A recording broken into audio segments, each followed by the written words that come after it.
Welcome to Soken Talks. Minasan, selamat bergabung kembali dalam Shodo Jalan Bisnis, di mana kita menggali inspirasi dari para praktisi dan juga akademisi terkait dengan riset-riset inovasi di Indonesia dan Jepang. Pada kesempatan kali ini kita kedatangan tamu dari Indonesia Research Institute Jepang, Pak David Elrico. Beliau ini adalah peneliti senior di IRIJ. Dan hari ini kita coba diskusi nih dengan Pak David tentang dunia research, tentang segala sesuatu tentang research.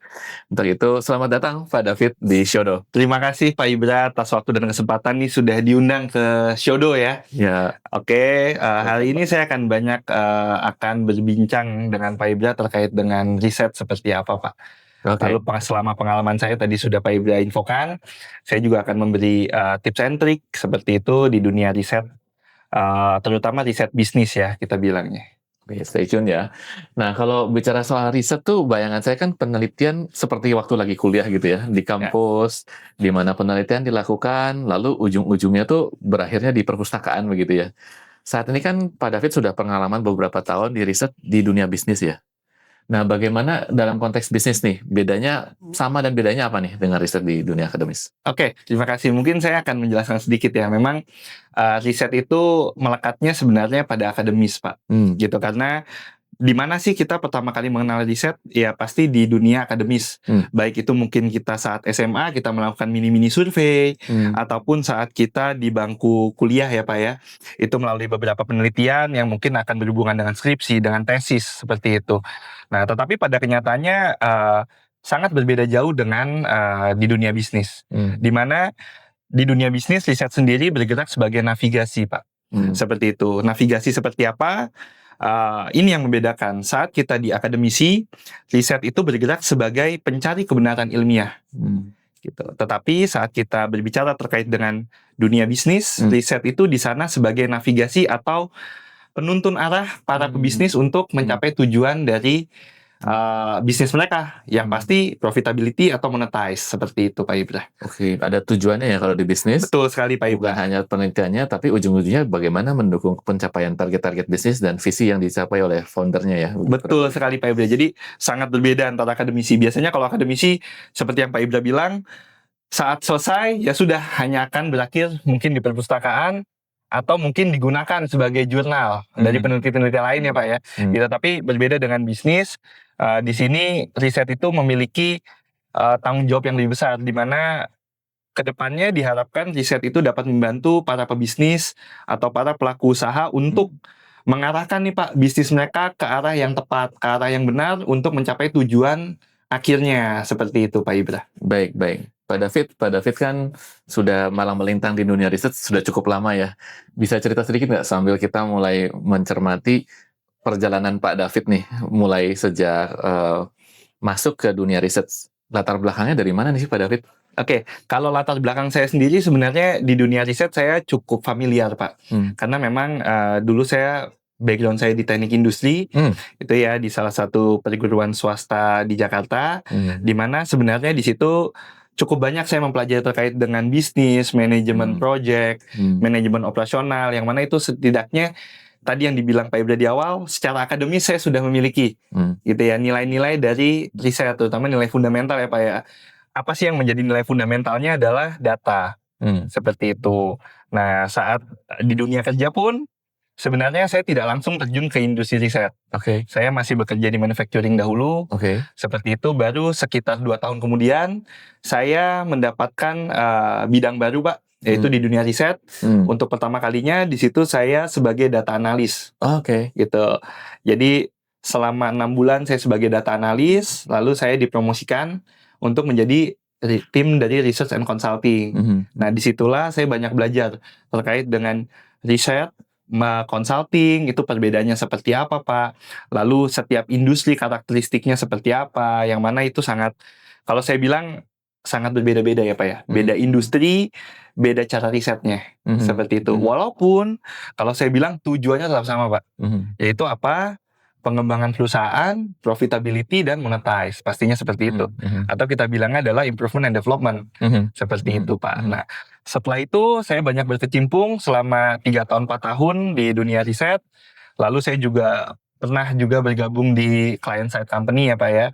Seperti itu, jadi sebagai tim riset juga di sana, juga sebagai tim growth, sampai akhirnya saya berlabuh kembali nih di salah satu perusahaan riset Indonesia Jepang Pak, yang cukup menantang bagi saya ya, karena mayoritas kliennya juga full Jepang, seperti itu, dan ini membangkitkan kembali semangat saya untuk menjalankan apa itu sih riset bisnis seperti itu Pak. Oke, baik.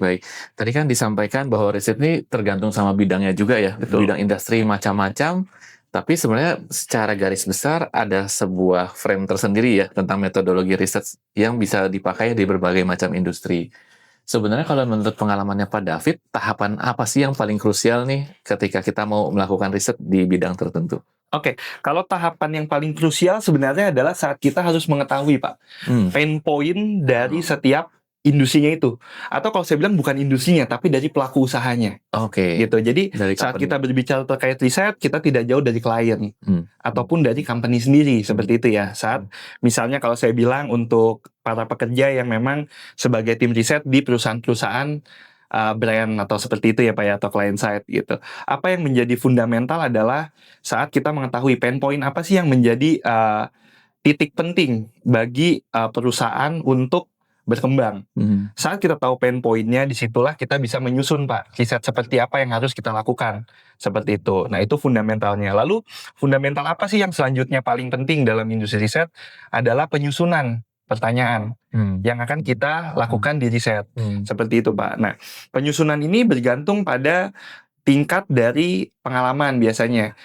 Kalau saya bilang mungkin ini bahasa saya aja ya Pak ya, level of why. Jadi pertanyaan kenapa itu harus terus bertingkat sampai kita tidak bisa menjawab. Seperti itu. Nah itulah yang harus ada di dalam sebuah pertanyaan.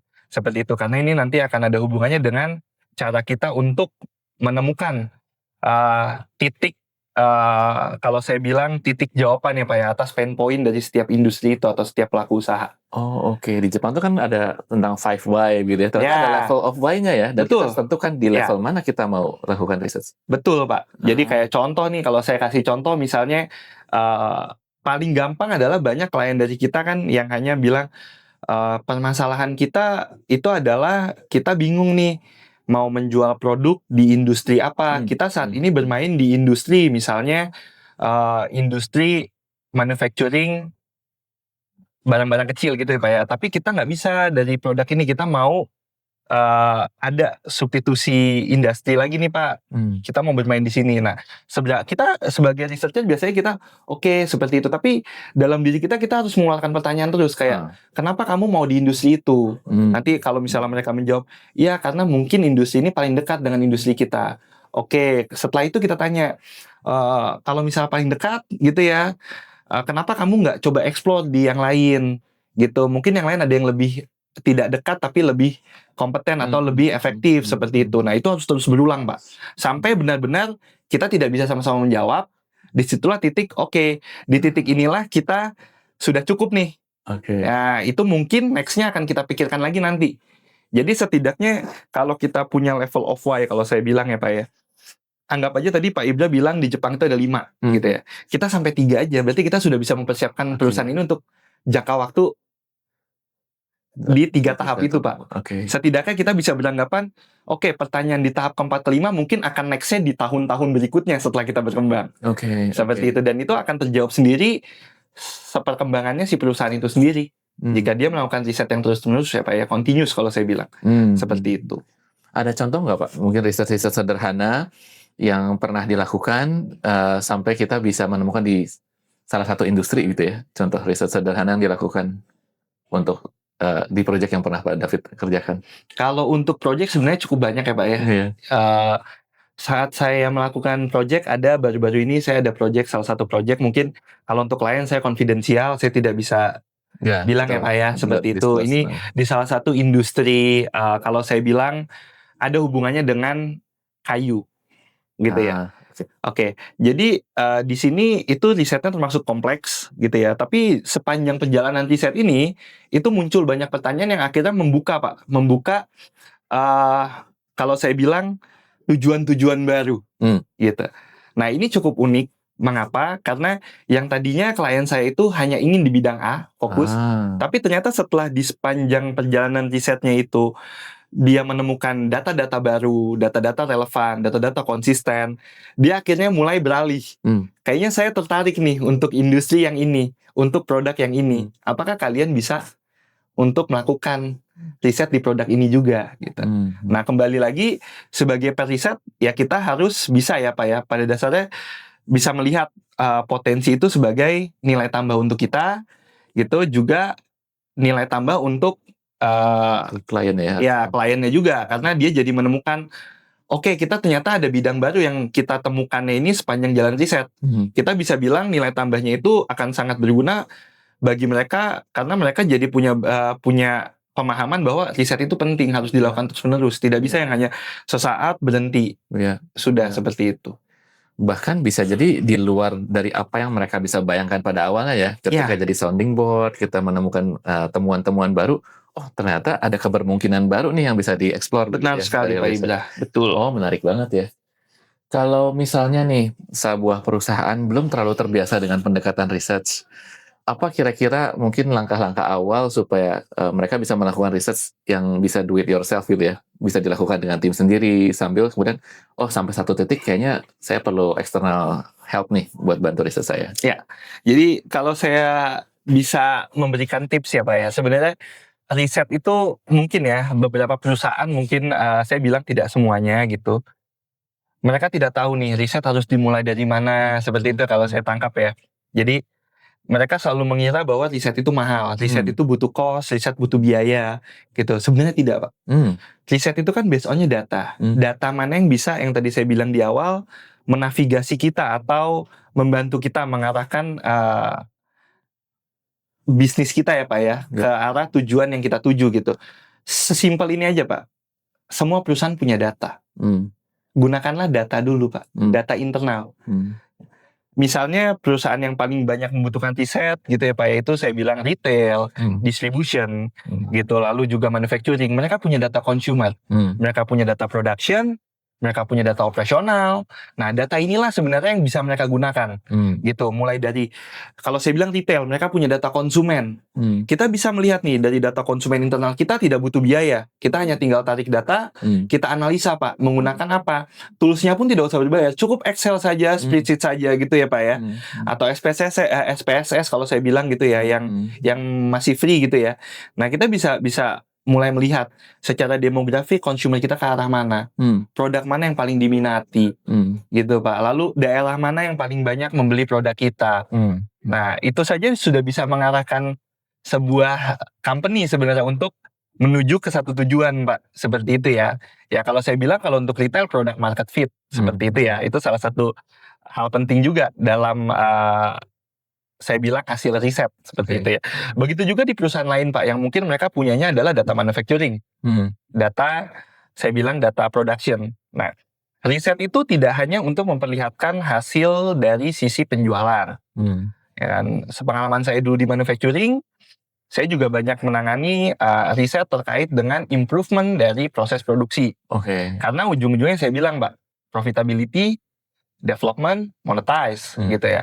Development dari bagian apa? Saat kita bisa melakukan efisiensi atau saya bilang produktivitas di dunia manufacturing atau di proses, itu secara tidak langsung kita mengurangi cost produksi. Yang mana itu juga menguntungkan. Makanya disitulah riset penting gitu. Nah, riset seperti apa? Ya itu data produksi kita bisa melihat waste kita berapa gitu ya. Biasanya kalau di Jepang kan sangat fokus tuh Pak. Ada 7 waste kalau saya ingat dulu ya. Waktu zaman kuliah. Nah itu kita bisa lihat waste seperti apa. Lalu juga lini produksi mana yang masih menimbulkan bottleneck gitu. Nah itu gampang.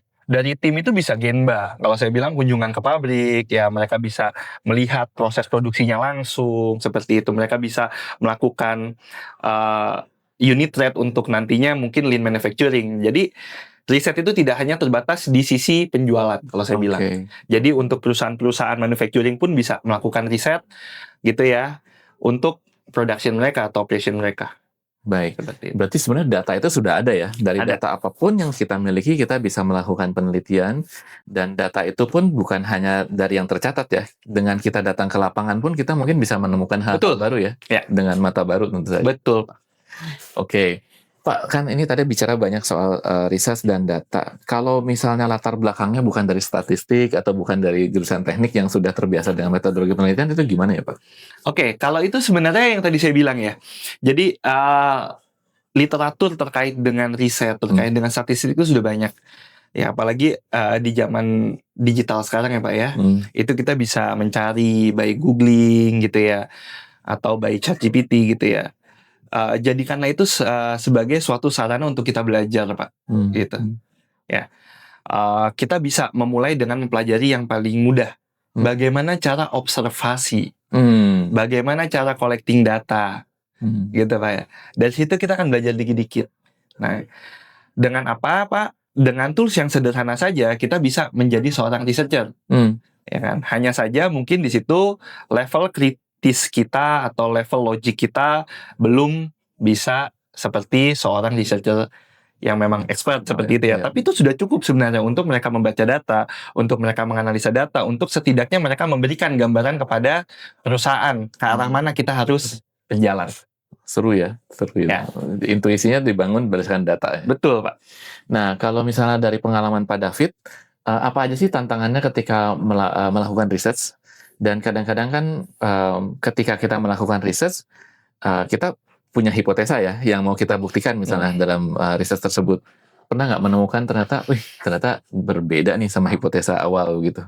Itu pernah Pak, karena kita di riset juga ada ya. Kalau menurut saya, ini menurut saya Pak ya. Kalau menurut saya musuh terbesar dari seorang researcher adalah egosentris.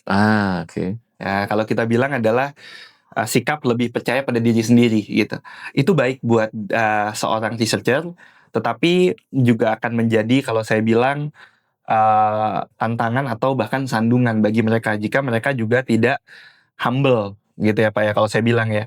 Jadi hal seperti itu lumrah terjadi. Kita membuat hipotesis, tetapi ternyata hasil dari analisa kita adalah tidak seperti yang diinginkan di awal gitu ya Pak ya.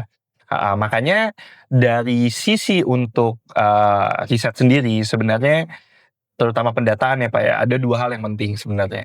Yaitu adalah yang satu kalau menurut saya adalah konsistensi data, dalam arti jika data itu diulang dengan metode yang berbeda, hasilnya tidak akan jauh berbeda.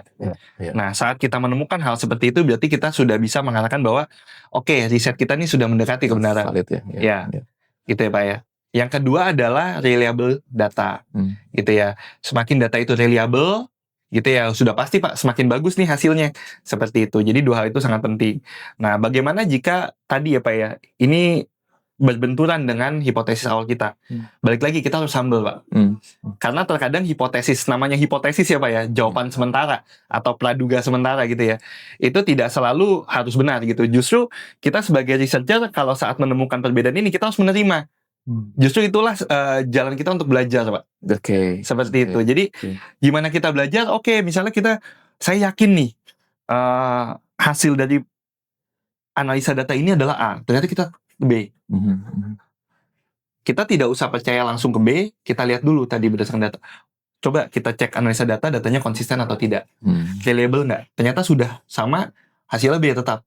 Ya sudah, berarti kita bilang, oke, ternyata hasilnya menunjukkan B. Nah, baru disitulah kita menerima bahwa data itu B, tapi tetap kita pelajari, Pak. Kenapa bisa B? Nah, itu tetap kita harus pegang acuan itu sebagai pembelajar. Itu integritasnya peneliti ya? Ya, di betul, sana. Bahwa sesuai dengan kaidah, sesuai dengan metodologi, ya ini kesimpulannya begitu. Betul, jadi untuk seorang peneliti sendiri kita tidak boleh ya terlalu egosentris ya, karena itu juga, itu yang akan menjatuhkan seorang researcher ya, gitu ya. Karena kamu dapat saat kita egosentris itu ya kita bisa malah menjerumuskan kita ke dalam pilihan jalan yang salah.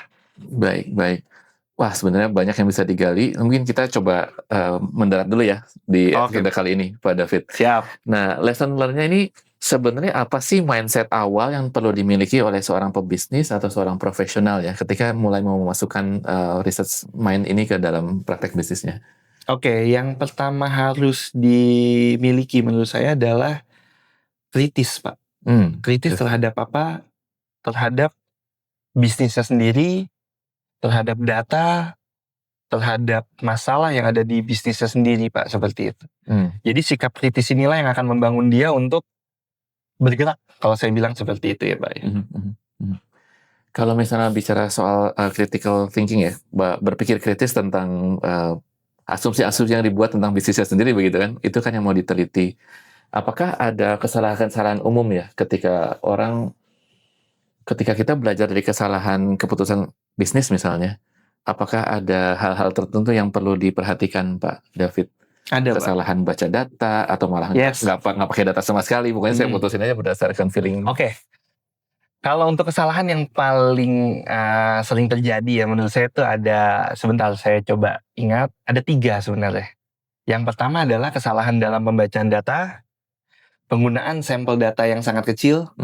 Yang terakhir itu menurut saya adalah jarang sekali orang yang ingin melihat atau memperhitungkan, kalau saya bilang, faktor tidak terduga. Terutama faktor yang melekat pada manusia. Sikap, sifat, gitu, behavior ya. Bahkan lingkungan pun tidak kadang-kadang mereka tidak melihat seperti itu ya. Padahal faktor-faktor inilah yang bisa jadi nih suatu saat akan menentukan pergeseran dari hasil analisa itu. Seperti itu. Nah, ini 3 hal ini yang menurut saya penting ya, dari mulai membaca data, apakah datanya cukup, dan yang ketiga adalah memperhatikan faktor-faktor tidak terduga. Terutama dari dari lingkungan industrinya atau ekosistem industrinya, juga dari manusianya yang terlibat di dalamnya. Seperti itu. Oke, buat desain penelitiannya harus teliti ya di sana ya. Yes. Ini kayaknya perlu bisa digali lagi lebih lanjut nanti, karena ini justru bumbu dapurnya Pak David ya tentang hal tersebut.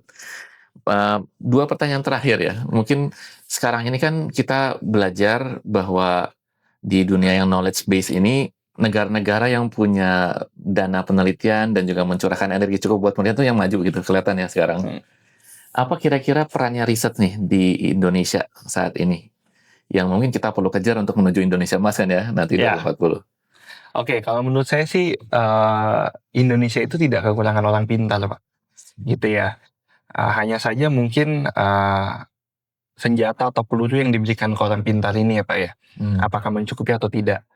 Satu Pak, saat kita berbicara terkait riset seperti itu ya, berarti kita itu seharusnya secara pribadi kita punya batasan penelitian, tetapi harusnya secara publik kita tidak diberikan batasan gitu. Karena data akan berbicara.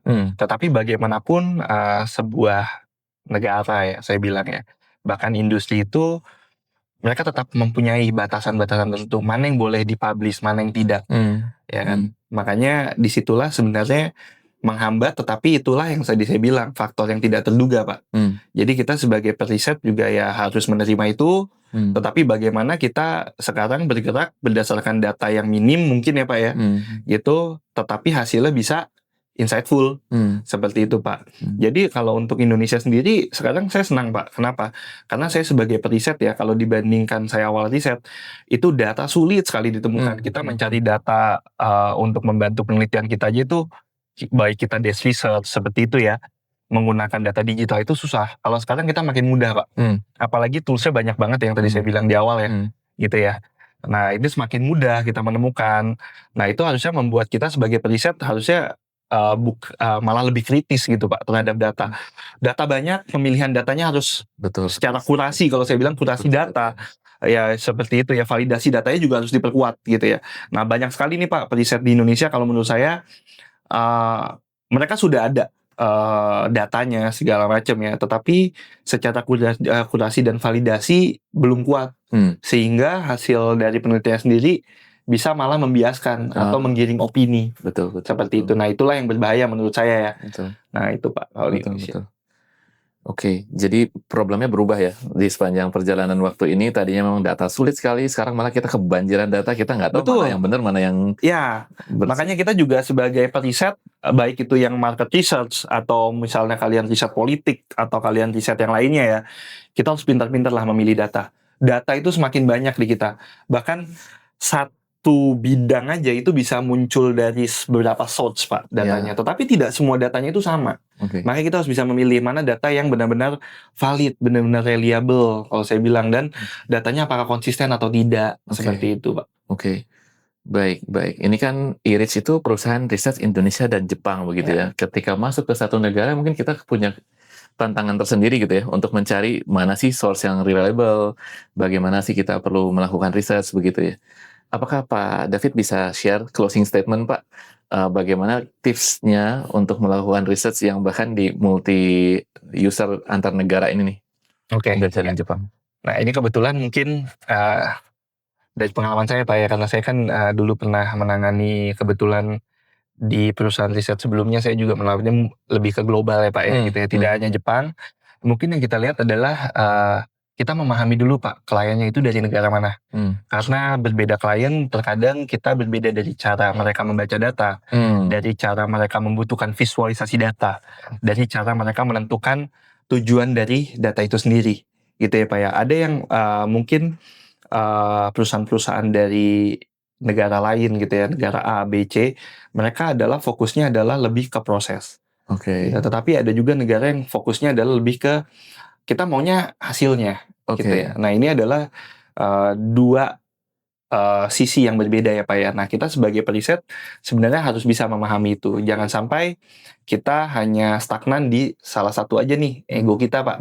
Kayak ya udah, biasanya kayak ya sudah, kita biasanya mengerjakan seperti ini, harus seperti ini gitu. Kalau di zaman yang sekarang ya kita harus lebih fleksibel. Kita lebih ya, kita bisa membantu klien untuk mengarahkan mereka riset yang baik seperti apa, visualisasi yang baik seperti apa, cara analisa data yang baik seperti apa. Ya apa gitu ya, cara collecting data seperti apa gitu ya. Tetapi bagaimanapun kita juga harus mendengarkan mereka. Karena pada akhirnya data ini yang akan membaca adalah mereka, yang akan menggunakan adalah mereka Pak. Kita hanya bisa sampai ke level hasil riset dan consulting mungkin ke depannya ya. Gitu ya. Jadi bagaimanapun kalau data kita sepowerful apapun misalnya seperti itu ya, tapi data kita sulit dibaca, atau ujung-ujungnya tim mereka juga sulit untuk mengekspresi bagaimana cara menganalisanya, ya itu sama aja Pak. Justru kita akan kerja 2 kali. Kita udah membuat, kita harus mengajarkan berulang kali ke mereka. Dibandingkan kita coba memahami mereka. Masing-masing karakteristik dari klien kita seperti apa, gitu ya Pak ya. Ini sangat penting sih. Karena ada juga klien yang butuhnya adalah kita maunya based on data. Misalnya Jepang itu sukanya based on data, timeline, deadline gitu ya Pak ya, teratur. Tapi kalau Western tuh lebih kayak, oh kita secara visual mah lebih pengennya adalah infografis, gitu ya. Data kalau selama mendekati dan sumbernya jelas udah cukup buat kita, gitu ya Pak ya. Kita maunya by notes point aja, gitu. Tapi kan berbeda. Kalau Jepang harus detail, gitu ya. Visualisasinya juga jangan yang terlalu sulit, gitu ya. Kalau bisa banyak grafik, gitu ya. Nah itu kan beda. Nah kita memahami mereka. Seperti itu Pak. Nah itu dasar banget sih Pak, dasar yang harus dimiliki oleh periset sekarang, di zaman sekarang ya, saya bilang. Baik Pak David, seru banget ya bahwa dasarnya adalah memang kita menggunakan riset sebagai alat navigasi untuk bisnis, dan setiap klien, bahkan bukan hanya negara ya, setiap macam company juga punya preferensinya masing-masing. Penting banget buat seorang periset itu punya kerendahan hati untuk mau mendengarkan dan kemudian juga mau menyesuaikan dengan kebutuhan-kebutuhan di lapangan begitu ya. Dan integritas untuk mengolah data ini penting banget buat riset. Terima kasih Pak David untuk berbagi insight-insight ini. Sampai jumpa nanti ya untuk pendalaman lagi nih. Seru banget kayaknya kalau kita pengen tahu nih, kalau klien Jepang itu sebenarnya butuh datanya seperti apa, bagaimana prosesnya. Baik, minasan, sekian untuk episode Shodo kali ini. Berikutnya kita akan membahas hal-hal lain dan juga kita akan memperdalam kembali dengan tim research. Pak David dan teman-teman punya pengalaman banyak di research dan akan berbagi inspirasinya dengan kita. Terima kasih untuk perhatiannya pada episode kali ini. Sampai jumpa di lain kesempatan. Thank you. Thank you.